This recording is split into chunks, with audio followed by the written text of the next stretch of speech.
નમસ્કાર વિદ્યાર્થી મિત્રો, હું શૈલેષ દલસાણિયા આપ સૌનું હાર્દિક સ્વાગત કરું છું. હવે આપણે જે લાસ્ટ લેક્ચરમાં વન્ડરફુલ ક્રિએશન જે આપણે ચોથો યુનિટ સ્ટાર્ટ કરેલો, એમાં લાસ્ટ લેક્ચરમાં આપણે પહેલો પેરેગ્રાફ છે તમને સમજાવ્યો, બરાબર, અને થોડું કન્સેપ્ટ સમજાવ્યું કે ભગવાન છે કઈ રીતે માતાની મૂર્તિ બનાવતા હતા અને ત્યારે છે દેવદૂત છે એ એન્ટ્રી થાય છે અને દેવદૂત છે એ પૂછે છે કે ભગવાન તમે આ શું બનાવી રહ્યા છો. ત્યારે ભગવાન એની વિગત કહે છે, બરાબર, જે આપણે આ પેરેગ્રાફમાં સમજવાના છે. હવે જો આપણે ગઈકાલની જે આ બાજુ છે અને સ્પેલિંગ આપ્યા છે, તમને કીધું ને લાસ્ટ લેક્ચરમાં કે સ્પેલિંગ છે એ વ્યવસ્થિત છે એટલા પાકા કરવા જરૂરી છે, તો જ ટ્રાન્સલેશન છે આવે, બરાબર. જ્યાં સુધી સ્પેલિંગ ન આવડે ત્યાં સુધી ટ્રાન્સલેશનમાં છે થોડો પ્રોબ્લેમ રહેશે, બરાબર. એટલે આ બાજુ જે તમને સ્પેલિંગ આપ્યા છે એ પહેલા તો એને પાકા કરવા જરૂરી છે, બરાબર. એના પછીનો જે પેરેગ્રાફ છે એ તમને સમજાવું છું, ઓકે. નહીં રાખો, અને તમારી પાસે જે ટેક્સ્ટ બુક છે એ ટેક્સ્ટ બુક પણ છે સાથે જ રાખવી તમારી સામે. મેં તમને ગઈકાલે કીધું ને કે પેન્સિલ સાથે રાખવી, કે ગ્રો વર્ડ્સ આવે તો ત્યાં તમારે અંડરલાઈન કરી નાખવાની, એ અંડરલાઈન કરી અને બાજુમાં એનું ગુજરાતી તમે લખી શકો છો, જેથી કરીને તમારે પ્રોબ્લેમ થાય નહીં, ઓકે. તો જોઈએ એનો બીજો પેરેગ્રાફ છે. પેલો પેરેગ્રાફ તો આપણે લાસ્ટ લેક્ચરમાં જોયો હતો, ઓકે. જોઈએ હવે આ જે શબ્દો બોલે છે ઈ ભગવાન બોલે છે. કોને કહે છે? દેવદૂત કહે છે. કારણ કે દેવદૂત જાણવા માટે ઉત્સુક છે ને કે ભગવાનના શું બનાવી રહ્યા છો, એટલા ક્યુરિયસ હોય છે. એટલે ભગવાન એને આજે માતાની જે મૂર્તિ બનાવે છે એની વિગતો કહે છે. તમારે શોર્ટ નોટમાંથી પૂછાય, આમાંથી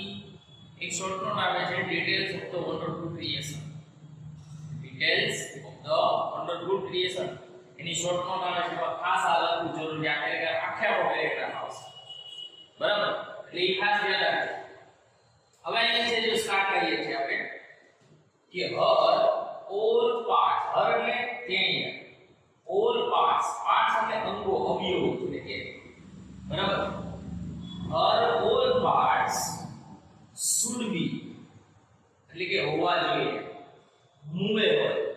મૂવેબલ એટલે આપણે મૂવ એટલે હલનચલન કરવું, અને મૂવેબલ એટલે શું થાય? હલનચલન કરી શકે તેવા. એટલે અહીં શું કહે છે? her all parts should be movable, કે તેના બધા જ અંગો હલનચલન કરવા જોઈએ. And replaceable, આ બે શબ્દમાં ખાસ યાદ રાખજો. એક તો છે આ movable અને બીજો છે replaceable, બરાબર. replaceable એટલે બદલી નાખ. replace નો મીનિંગ શું થાય? બદલી નાખ. અને replaceable નો મીનિંગ શું થાય? બદલી શકાય તેવા. કે તેના બધા જ અંગો હલનચલન કરે તેવા અને બદલાય તથા બદલી શકાય તેવા હોવા જોઈએ. અહીંયા આ શબ્દ જે બે આપ્યા છે મૂવેબલ, આપણે ભગવાનને જે અંગો આપ્યા છે મૂવેબલ જ છે. આપણા હાથ મૂવેબલ જ છે, ઓકે. મૂવેબલ છે, બરાબર. મૂવેબલ તો સમજ્યા, પણ રિપ્લેસેબલ ઈ હજુ સમજાતું નથી. કારણ કે અહીંયા જે ભગવાને એવું કીધું છે કે રિપ્લેસેબલ છે એટલે કે બદલી શકાય તેવા છે, બરાબર. એ થોડું કન્ફ્યુઝન છે. પણ ભગવાને એ શબ્દનો ઉપયોગ શા માટે કર્યો છે કે રિપ્લેસેબલ એટલે જો માં છે એનામાં પરિવર્તન ઝડપથી આવી જાય છે. એ કદાચ કોઈના પ્રત્યેની જે લાગણી છે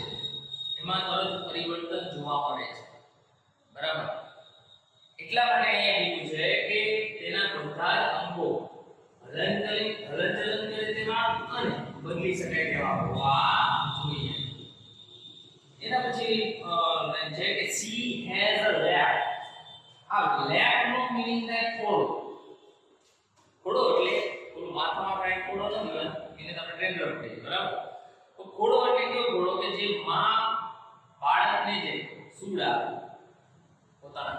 એક ખોડાની વાત છે એટલે એ જે છે લેપ એને શું કહેવાશે લેપ કે સી હેઝ અ લેપ તેને ખોડો છે that કે જે disappears થવું એટલે અદ્રશ્ય થઈ જો આના પહેલા એક વર્ડ આવતો appear આના પહેલા પેરેગ્રાફમાં મેં શબ્દ સમજાવ્યો હતો appear થવું એટલે પ્રગટ થવું અને disappear થઈ જવું એટલે શું થાય અદ્રશ્ય થઈ જવું થાય બરાબર બે અલગ આ બે ઓપોઝિટ વર્ડ છે આ ખાસ ધ્યાન રાખજો પૂછાય એવું છે પરીક્ષામાં એટલે એ કે સી હેઝ અ લેપ તેને ખોડો છે that disappears when she stands up when એટલે જ્યારે stand તો ઊભા થવું કે તેને ખોડો છે કે જ્યારે તે ઊભા થાય છે ત્યારે તે અદ્રશ્ય થઈ જાય છે હા સ્વાભાવિક છે કે માં જ્યારે બેઠા હોય ત્યારે ખોડો હોય ઊભા થાય ત્યારે શું થઈ જાય છે કે ખોડો અદ્રશ્ય થઈ જાય છે જ્યારે બાળક નાનું હોય અને કીધું છે ને કે હંમેશા બાળક છે ને સૌથી વધારે જે સેફ પોતાને સેફ માનવી સેફટી જ્યાં છે એવું સ્થળ હોય તો એ માનો ખડો છે એનાથી બીજું સેફ પ્લેસ એ બાળક માટે ન હોઈ શકે એટલે એ કીધું છે કે she has a lap that disappear when she stands up તેને ખોડો છે કે જ્યારે તે ઊભા થાય છે ત્યારે તે અદ્રશ્ય થઈ જાય છે આ શબ્દ પણ યાદ રાખવા જેવો છે ડિસઅપિયર બરાબર ડિસઅપિયર થવું એટલે શું થઈ જાય અદ્રશ્ય થઈ જાય ત્યાર પછી એના પછી લાઈન છે I have to put a kiss એટલે ચુંબન જો અહીંયા આ શબ્દ એક સમજવા જેવો છે I મોડલ ઓક્સિલરી છે જો હું તમને કહું I have to go મારે જવું જ પડશે આપણે કહીએ I have to go મારે જવું જ પડશે આપણે ફરજિયાત વસ્તુ ન હોય you have to read તમારે વાંચવું જ પડશે તો અહીં જો ભગવાન એવો શબ્દ વાપર્યો છે કે I have to put a kiss મારે ચુંબન મૂકવું પડશે શું કે છે મારે એક ચુંબન put a kiss એટલે શું થાય ચુંબન કે મારે એક ચુંબન મૂકવું પડશે that can cure એક આ શબ્દ પણ યાદ રાખવા જેવો છે cure એટલે ઉપચાર કરવો ક્યોર નો બીજો મીનિંગ થાય હીલ પણ હીલ કરવું એટલે શું થાય ઉપચાર બરાબર કે I have to put a kiss that can cure everything એટલે બધું જ કે મારે તમારે ચુંબન મૂકવું પડશે કે જે બધી જ વસ્તુનો ઉપચાર કરી શકે છે આ લાઈન એક સમજવા જેવી છે from a broken leg to broken heart એટલે કે ભાંગેલા પગથી લઈ broken leg એટલે ભાંગેલા પગથી લઈને તૂટેલા હૃદય સુધી ભાંગેલા પગથી લઈને તૂટેલા હૃદય સુધી તે ઉપચાર કરી શકે છે આ એક લાઈનને સમજવા માટે મારે ખૂબ એક્સપ્લેન કરવું છે જોજો હંમેશા અહીંયા શબ્દ ભગવાન એવું શા માટે વાપર્યો છે કે તે ભાંગેલા પગથી લઈને તૂટેલા હૃદય સુધી તે ઉપચાર કરી શકે જોજો બાળકને કંઈક ન થાય થોડું કઈ ચોલાઈ જાય તો તરત માં પાસે જશે બરાબર થોડું કઈ દિવસ માં પાસે જશે માં તરત એનો ઉપચાર કરશે કદાચ જેમ બાળકને એવું થયું છે એના કરતા માને એવું દુઃખ થાય એટલે કદાચ લાગેલું હોય ફિઝિકલી આપણે કંઈ પણ ટૂંકમાં ઇન્જરી થઈ હોય તો એ સમયે છે એ માં જે ઉપચાર કરે છે બરાબર એટલે આ તો સમજમાં આવી ગયું બ્રોકન લેગ ટુ બ્રોકન હવે બીજું છે બ્રોકન હાર્ટ તૂટેલા હૃદય છે આપણી ક્યારેક લાગણી દુભાણી હોય તૂટેલું હૃદય એટલે શું થાય લાગણી દુભાવ ક્યારેક આપણી લાગણી દુભાણી હોય ત્યારે પણ આપણે માં પાસે જઈએ તો એનું પણ સોલ્યુશન એનું પણ સમાધાન હોય છે ક્યારેક તમે સાવ શાંતિથી બેઠા હોય મૂંઝાયેલા હોય બરાબર મનમાં ઘણા બધા કન્ફ્યુઝન હોય ત્યારે માં હંમેશા પૂછો બેટા શું તો એનો પણ એની પાસે ઉપચાર હોય છે બરાબર એટલે અહીંયા કીધું છે broken leg to broken heart ભાંગેલા પગથી લઈને તૂટેલા હૃદય સુધી એ બધી વસ્તુનો ઉપચાર કરી શકે છે એટલે જ આપણે માં એક કહીને નાના હોય ત્યારે આપણે કંઈક પડી જઈએ છીએ બરાબર કંઈક ભાંગતું ઊંચું થાય કે ગાડીએ ભાગી લાગે છે આપણે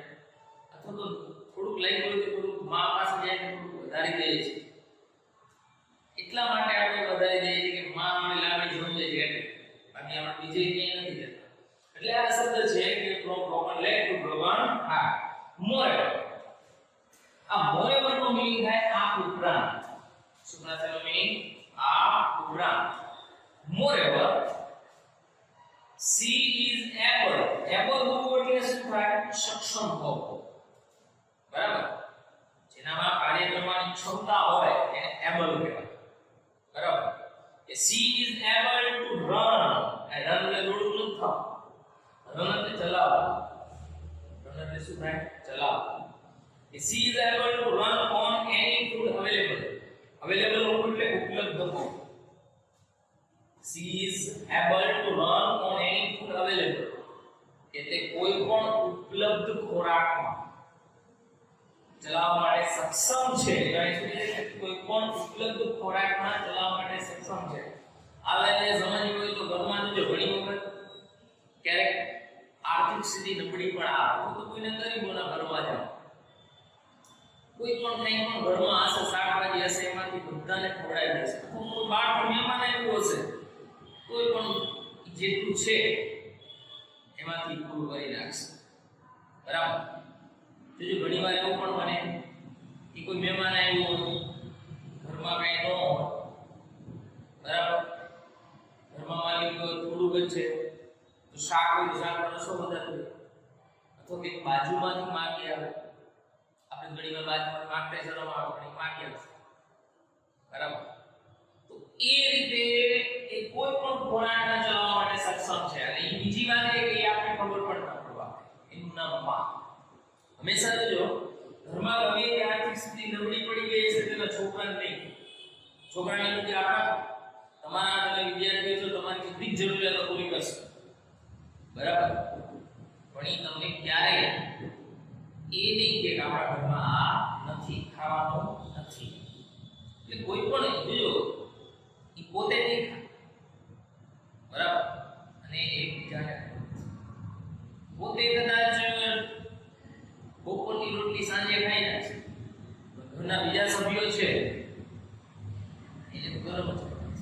જ એનું નામ એટલે એ શબ્દ છે કે she is able to run on any food available કે કોઈ પણ ઉપલબ્ધ ખોરાકમાં ચલાવવા માટે સક્ષમ છે and should have 3 pairs of eyes should have 3 એટલે 3 pairs એટલે જોડ pair એટલે શું થાય જોડ of eyes અને તેને 3 આંખની જોડ હોવી જોઈએ શું કહે છે તેને 3 આંખની જોડ હોવી જોઈએ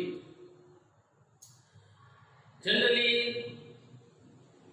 જોડ એટલે કે આપણે એક વસ્તુ હોય તો એને સિંગલ કહીએ ડબલ હોય તો એને શું કહીએ જોડ કહીએ આપણે ભગવાને આંખો આપી છે તો આપણે જોડમાં આપી છે બે આંખો આપી છે એટલે પેર કહેવાય બે હાથ આપ્યા છે તો એને શું કહેવાય પેર કહેવાય બરાબર બે આંખો આપ્યા છે તો એને શું કહેવાશે પેર કહેવાશે પણ અહીં શું કીધું છે 3 પેર એટલે 3 જોડ એટલે 6 આંખ થાય કુલ કેટલી થાય 6 ઘણીવાર પ્રશ્નો પૂછાય છે આમાંથી બરાબર તો છોકરા ઊંધો જવાબ ક્યારેક પેર પૂછે ક્યારેક ખાલી આંખ પૂછે ઘણીવાર એવી રીતે પૂછે કે માતાને કેટલી આંખો હોવી જોઈએ તો એમાં 6 આવે પણ એમ કીધું કે માતાને કેટલી આંખોની જોડ હોવી જોઈએ તો કેટલી આવે 3 એટલે આ વસ્તુને ધ્યાન રાખજો અને બીજું કે હવે નેક્સ્ટ લેક્ચરમાં છે ને આપણે આ 3 આંખની જોડ શેના માટે છે એ સમજવાનું થશે ઈ લેક્ચર ખાસ કરીને છે કે આ છે પણ એના પછીનો લેક્ચર પર ખાસ કરીને એમાંથી પ્રશ્નો પણ પૂછાય છે કે 3 આંખો કઈ રીતે મદદરૂપ છે બરાબર ફરીવાર એકવાર ટ્રાન્સલેશન કરું છું ધ્યાન રાખજો her all parts should be movable and replaceable કે તેના બધા જ અંગો છે હલનચલન કરી દેવા અને બદલી શકાય તેવા પણ હોવા જોઈએ તું છે જો પાછળ કોણ આવશે she has a lap તેને ખોડો છે that disappear and she stands up તેને ઊભા થાય છે ત્યારે તે અદૃશ્ય થઈ જાય છે I have to put a kiss that can cure everything from broken leg to broken heart મેં તેમાં એક ચુંબન મૂકવું પડશે કે જે ભાગેલા હૃદયથી તૂટેલા પગથી તૂટેલા હૃદય સુધી ઉચ્ચાર કરી શકે છે.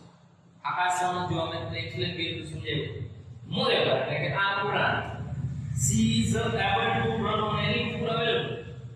તે કોઈ પણ ઉપલબ્ધ ખોરાકમાં ચલાવવા માટે સક્ષમ છે. and should have 3 pairs of eyes. એટલે તેને ત્રણ આંખની જોડ હોવી જોઈએ. હવે તમારે સૂત્રોનું છે કે આ બાજુ સ્પેલિંગ છે આપેલા છે. સ્પેલિંગ લખી નાખજો. તમારા જે ગઈકાલે સ્પેલિંગ છે ગઈકાલે આઈ થિંક લોકો 12 સ્પેલિંગ હતા. બરાબર. એટલે 13 14 15 16 17 18 19 20 21 22 23 24 આજે પણ 12 છે. બરાબર.